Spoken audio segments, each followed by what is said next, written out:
Welcome to Telangana వెలుగు. ప్రస్తుతం మనతో పాటు గెల్లు శ్రీనివాస్ యాదవ్ గారు ఉన్నారు, బీఆర్ఎస్పీ రాష్ట్ర అధ్యక్షులు, మాజీ corporation chairman. So Gellu Srinivas గారు, ఈ మధ్య కాలంలో మీరు అసెంబ్లీ దగ్గర ధర్నా చేయడం అనేది జరిగింది. తర్వాత అంటే విద్యార్థుల కోసం, నిరుద్యోగుల కోసం చాలా రోజుల తర్వాత ధర్నా చేశారు.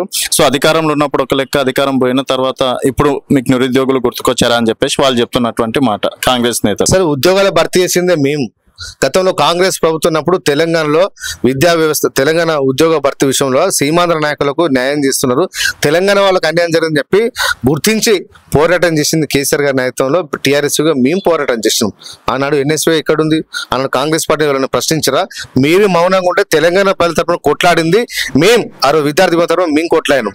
ఇవాళ తెలంగాణ వచ్చిన తర్వాత దాన్ని గుర్తుపెట్టుకున్న కేసీఆర్ గారు నీళ్లు, నిధులు, నియామకాల్లో కూడా తెలంగాణకు పూర్తి స్థాయిలో న్యాయం చేసిన నాయకుడు ఇవాళ కేసీఆర్ గారు.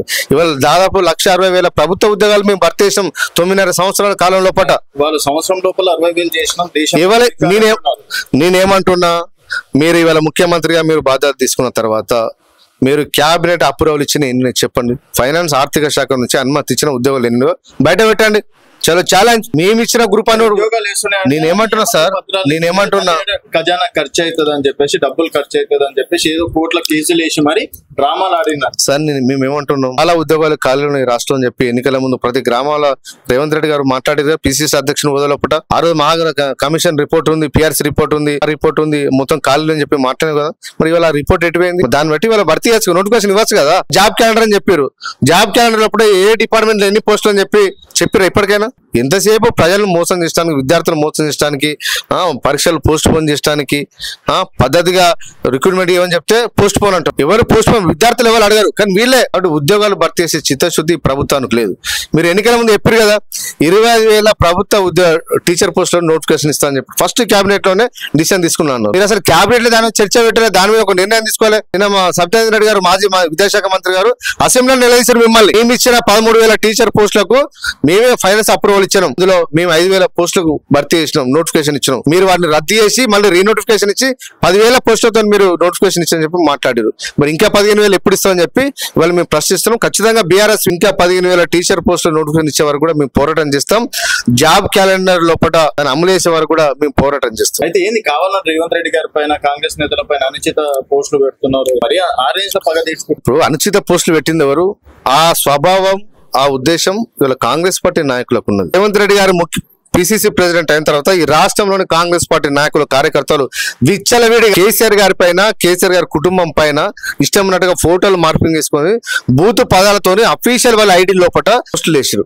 దాని మీద మా పార్టీ కార్యకర్తలు ఎక్కడ కూడా మేము వ్యక్తిగతంగా వాళ్ళని కక్షలు తీసుకోవాలి, కేసులు పెట్టినాం. అవన్నీ కేసులని వాళ్ళ పోలీస్ స్టేషన్ లో ఇవాళ పెండింగ్ ఉన్నాయి. మొన్న అసెంబ్లీలో మాట్లాడిన రేవంత్ రెడ్డి గారు ఎవరు తప్పుడు సోషల్ మీడియాలో పెట్టినా నారాధిస్తామని చెప్పారు. ఇప్పుడు అది 9.5 సంవత్సరాల కాలం లోపల, 10 ఏళ్ల కాలం లోపల మా నాయకుల మీద, మా కేసీఆర్ గారి పైన, కేసీఆర్ గారి కుటుంబ సభ్యుల మీద, ఇంకా జిల్లాలో మా పార్టీ నాయకుల మీద అక్రమంగా మీరు ఏదైతే సోషల్ మీడియాలో పోస్ట్ పెట్టారో మీ నాయకుల మీద చర్యలు తీసుకునే దమ్ము మీకున్నదని చెప్పి ప్రశ్నిస్తా ఉన్నాం. మీకు ఆ చిత్తశుద్ధి ఉంటే ఫాస్ట్ ట్రాక్ కోర్టును ఏర్పాటు చేయండి, కేసులను వాటికి బదిలీ చేయండి, చేస్తున్న వాళ్ళు శిక్ష పడతాటు చేయండి. ఆ దమ్ము మీకున్నదా? మీరు ఇష్టం, మేము అట్లా చేస్తలేం, మేము చేయట్లేదు, మీరు చేసినట్టుగా మేము చేయట్లేదు. ఎందుకంటే తెలంగాణ బీఆర్ఎస్ పార్టీ నాకు ఎప్పుడైనా ఆదర్శంగా ఉన్నాం. నీతికి, నిజాయితీకి, న్యాయం కోసం ఆదర్శంగా పనిచేసిన పార్టీ, విలువల గల పార్టీ మాది. విలువల గల క్యాడర్ మా పార్టీలో ఉన్నారు కాబట్టి మీలాగా చిల్లర మేము చేయలేదు, చిల్లర పోస్టులు పెట్టలేదు. మీరు విలువల గురించి మాట్లాడారు. విలువల గురించి మాట్లాడాక బీఆర్ఎస్ కి లేదు, 16 నెలలుగా వాళ్ళ కార్యకర్తలు అడుగుతున్నా కూడా ఆయన ఎవరి మీద కేసులు పెట్టట్లేదు.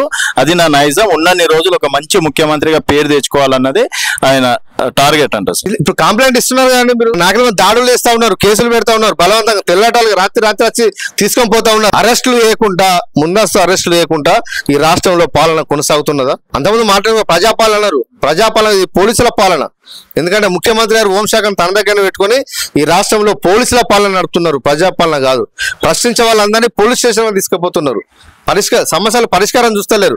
ఎవరైనా ప్రగతి పని పోతున్నారు అంటే ఇప్పుడు ఇవాళ, ఎందుకంటే ఎవరు ఉంటలేరు అక్కడ. ముఖ్యమంత్రి లేడు, ముఖ్యమంత్రి ఎవరిని కలవాడు, ముఖ్యమంత్రి పైరోదారులనే కలుస్తాడు, ప్రజలు కలిసే పరిస్థితి ఉన్నదా? మాజీ నాయకుడిని తీసుకొచ్చి, గవర్నమెంట్ అడ్వాన్ని తీసుకొచ్చి, చిన్నారెడ్డి గారిని తీసుకొచ్చి అక్కడ ప్రతిభలో పెడతారు. వింటారా అని చిన్నారెడ్డి గారికి ఎవరన్నా వింటారా? మంత్రులతోనే అయితే వాళ్ళ శాఖల పనులే మంత్రులు చేస్తలేరు. చిన్నారెడ్డి చెప్తే చిన్నారెడ్డి గారు చెప్తే ఎవరన్నా అధికారులు వింటారా? ముఖ్యమంత్రి ఏదైనా డైరెక్షన్ ఇవ్వాలి. ముఖ్యమంత్రి అందుబాటులో లేకపోయినాక ఇవాళ ప్రజాపాలన ఎక్కడిది? ఓకే, అండ్ బీఆర్ఎస్ మళ్ళీ బలపడుతుందా? మళ్ళీ 2014 బీఆర్ఎస్ 100% బీఆర్ఎస్ విద్యార్థి విభాగం బలపడుతుంది. జిల్లాల రాష్ట్ర వ్యాప్తంగా కూడా మేము పనిచేస్తాం మాట్లాడుతున్నారు. గతంలో ఎన్ఎస్ ఎవరైతే పనిచేసిన వాళ్ళు కూడా ఇవాళ మేము బీఆర్ఎస్కి వస్తూ ఉంటున్నారు. ఏపీలో పనిచేసిన కూడా మేము బీఆర్ఎస్ లో పనిచేస్తూ ఉంటున్నారు.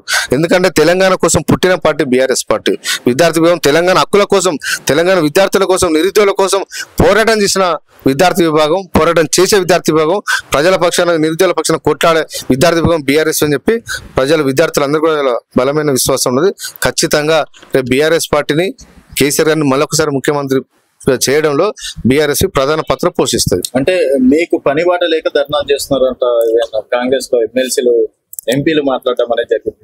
అంటే బీఆర్ఎస్ నిరుద్యోగుల కోసం మీరు ఇచ్చిన జాబ్ క్యాలెండర్ అమలు చేయడం అనేది పనిపాట లేకపోవడమా, ఫీజు రియంబర్స్మెంట్ కోసం డిమాండ్ చేయడం పనిపాట లేకుండా పోవడమా, స్కాలర్షిప్లు పెంచడం అంబేద్కర్ ఓవర్సీస్ స్కాలర్షిప్లు మీరు విడుదల చేయాలని డిమాండ్ చేయడం, మేము పని చేయడం. మీరు పనిచేస్తలేరు, మీరు ప్రజల నుంచి తప్పించుకొని పారిపోతా ఉన్నారు.